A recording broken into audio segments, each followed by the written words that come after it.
Hi guys, my name is Trinh and today I'm here to do the Booktube Real Talk tag. You just said the Book Talk Real Talk tag. Fuck. Hi guys, my name is Trinh and today I'm here to do the Booktube Real Talk tag. I didn't mess up this time. I'm here with Sandy from Sandyreadsalot, my parabatai. Right now we're in New York. It is our last day here and we're all leaving in like a couple of hours. She's leaving in literally like 20 minutes. So we have to make this quick basically. Yes, hi. It's me. I look disgusting right now because it's what, 11:15 right now and I'm editing the video, but there's some things that I want to mention in the very beginning of this video because Sandy and I suck. Basically, we forgot to mention who is the original creator. So if you don't know, Books with Alyssa J is the original creator of this tag. This tag consists of 8 questions about the Booktube community, and Sandy and I are actually tagged by Emma Books. I think a month ago, maybe 2 months ago, Emma Books uploaded her video and, you know, she tagged us, so we decided to just collaborate on this video. And another thing is that I drink a lot of water throughout the entire video because I was sick. Sandy was also sick, but she doesn't show it, but in the video you can definitely tell that I was really sick. So I think that's about it. So yeah, back to the video. So number 1, what's something nobody told you about Booktube before you started your channel? I didn't realize how long it takes to film, to edit, upload your videos. Yeah. So that's definitely something that I didn't realize prior to starting a channel. I think over the years I've wanted to make like higher quality content, so I definitely put in more of an effort to make sure like my camera quality is good, my sound quality is good. Since like the very start of Booktube, I'll just like film and post whatever without really like thinking about the type of content that I'm posting. But now that I'm thinking more about what I'm filming and what I'm uploading, it definitely takes a lot more time than I expected. I definitely agree with that because I remember when I first started Booktube, I want to say towards 2017, I reread the Harry Potter series and then I did a video for each book. Here's the thing, I deleted those videos because they were bad. Like my makeup was bad. And here's the thing, when it comes to my makeup, I'm very particular about certain things. If I look at some old things that I did and my makeup is bad, like I'm not gonna like it at all. But not just that, the lighting. Oh god, my lighting was so bad. So if you don't know, I always film in front of my window and there's a very big tree in front of my window, and whenever I film in like 2017, the lighting is always green because of the tree and I never realized it. So I was just editing it, putting it up like it's nothing, and then when I look back I'm like, the lighting is so bad and I don't like having the videos up, so I deleted those things. My room's in the basement, so all my books are in the basement and the lighting in the basement is really crappy. So like earlier in my older videos, the lighting was just terrible. So I invested in a lighting kit just to make my lighting better. Yeah. Just because like natural lighting doesn't work for me because of where my room is situated. I bought mine, like it comes with 2 and it was like 40 bucks, 50 bucks. That's not bad. Yeah, the one that I want is like 50 bucks, so I don't think it's too bad. Number 2, what is your opinion on typical Booktube videos, wrap-ups, TBRs, hauls, etc.? I think for me, I don't mind. I love like typical videos because I think it's just a great way to let people know what you're reading. So for me, I do monthly wrap-ups. I think monthly wrap-ups is like one of my favorite things to film because it's just a really great way to let people know what you read that month. And then of course I love editing my wrap-ups. Mine's kind of different, like I show you the books that I read that month, but then I also talk about the movies and the music I discover. I don't mind the typical Booktube videos. I think they're fun. Yeah, I love them too because wrap-ups are also my favorite videos. They're not only my favorite videos to film, but also to watch from other people. And it's just a good way to discover new people. Like you get a insight to their reading taste and just to hear their thoughts about the books that they've read. I really like that. I don't really go out of my way to watch TBRs unless they're TBRs for a readathon or they're seasonal TBRs. And I don't film TBR videos, like monthly TBR videos, because I do, for the most part, tend to stick to my TBR. So I feel like it's just completely repetitive if I'm talking about what I plan on reading in a TBR video and then at the end of the month talking about the same book. Even though you get like the additional component of hearing my thoughts on it, I just feel like that's just repetitive. So I'm personally not a huge fan of TBRs, but people can film whatever they want, so yeah, go them. What about hauls? When I first started my booktube channel, I would film monthly hauls, and I don't know how I could afford all those books because like my parents didn't really buy books for me. Every now and then, like for my birthday, they'll give me money and I'll use like that money for books. A lot of the books that I buy are books that I bought online, and if I ever go to like a store and there are books and I'm with my parents would offer to buy it. But I just don't know like how, as like a 16 to 18-year-old, how I afforded to buy books and create monthly TBRs, because some of my monthly TBRs a couple years ago were like 10 books, and I'm like, now I probably, this year alone, I probably have bought maybe like 5 to 6 books. That's good. And like half of that is just from yesterday when I went to the Strand. Yeah. Oh yeah, oh my gosh, you went all out. It was so funny. Number 3, what is an assumption you had about Booktube before you joined? Was it proven to be correct or not? Since we're at Book Expo and BookCon, let's just bring this up. An assumption you had. I feel like it's very easy to look at like the group photos that were taken here in New York, like Book Expo and BookCon, and just be like, wow, everyone's like friends. Like there's cliques and stuff. Yes and no? Yeah, yes and no. Obviously, we have friend groups.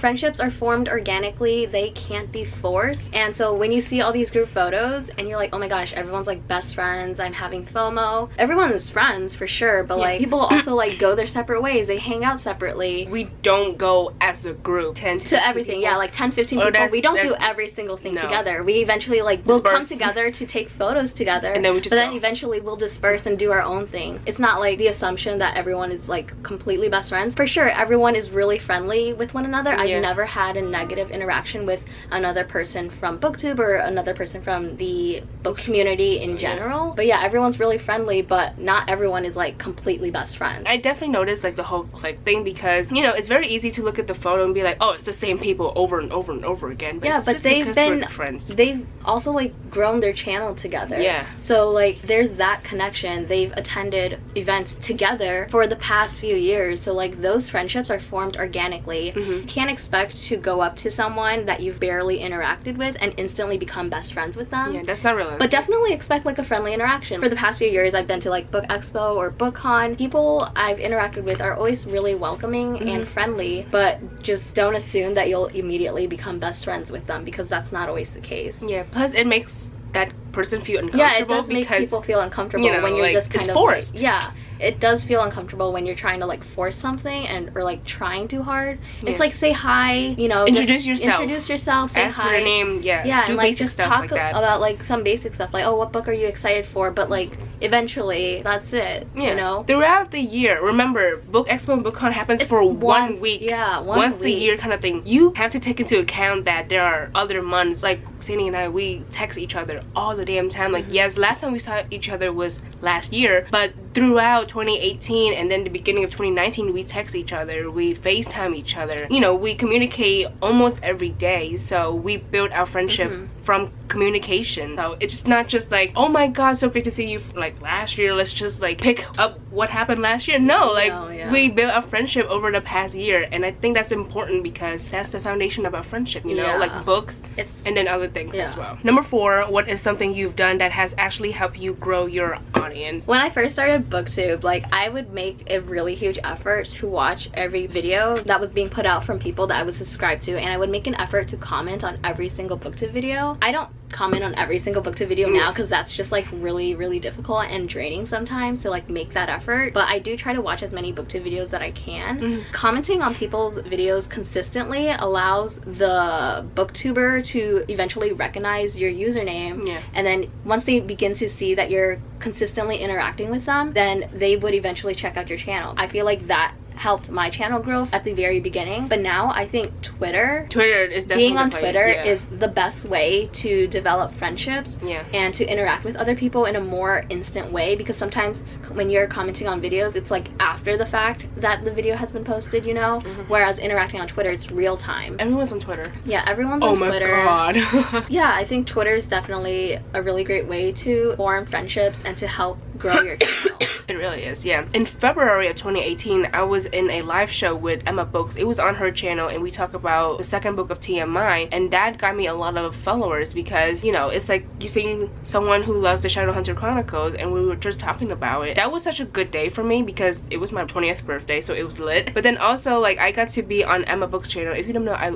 absolutely love Emma Books, and then, you know, like, that just helped me, like, gain subscribers. But then also it helped me build a friendship with Emma, because before that interaction I was just like a fan of her videos, but now we're actually friends. Going back to Twitter, Twitter, Instagram, it can be scary sometimes. Yeah. And I don't use Twitter or Instagram as often as I want to. So I definitely want to put in more of an effort to use Twitter, especially because, I don't know, Instagram, I feel like for me that's just harder to interact with people sometimes. I know there's lots of bookstagrammers that formed really great friendships through Instagram, but I think Twitter is definitely a really great way. And I definitely recommend like talking to people, and again, don't try to force something. Yeah, don't try to force something, just let it be natural. I think yesterday at the panel with Liv, Spencer, Christina Marie, and Jamie, basically I just remember Liv saying be organic with your friendship. She would like, sometimes she would tweet about her favorite TV show, and if you have that common interest, then reply back to that tweet and be like, I love form a conversation from there. Just don't try to force something. Number 5, what is a common mistake you see new booktubers making, or one that you made? Oh my god, I noticed. In 2017, I keep putting out videos, but I never really interact with anyone. Yes, that was my biggest exactly mistake. what I was gonna say. Yeah, because sometimes when you're just uploading a video and then you just take a step back and expect people to just watch your videos,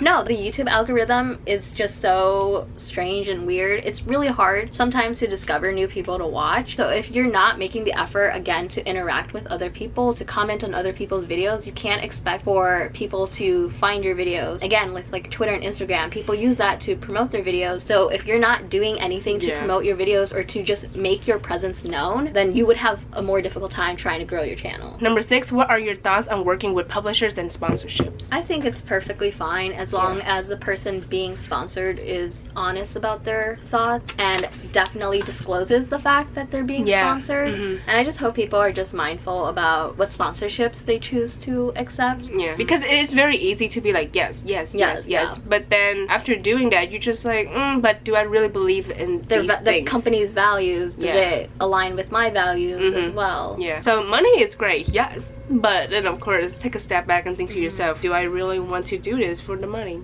Yeah, and I also hope, like, going back to the panel from yesterday with Liv, Spencer, Olivia, and Jamie, promote other people's channel. Like, say you're being approached by a publishing company to promote this book about an Asian main character and you're not Asian. You can accept the review, but also send an email promoting other Own Voices reviewers. Be like, hey, you should send these books to these people as well. But yeah, definitely use your platform to highlight other voices as well, if you can. You have the privilege to work with publishers. Let them know that there are also other bloggers, vloggers, booktubers as well who can identify with the books that you're trying to sell. Number 7, do you think booktube is dying? Oh my god, no. No.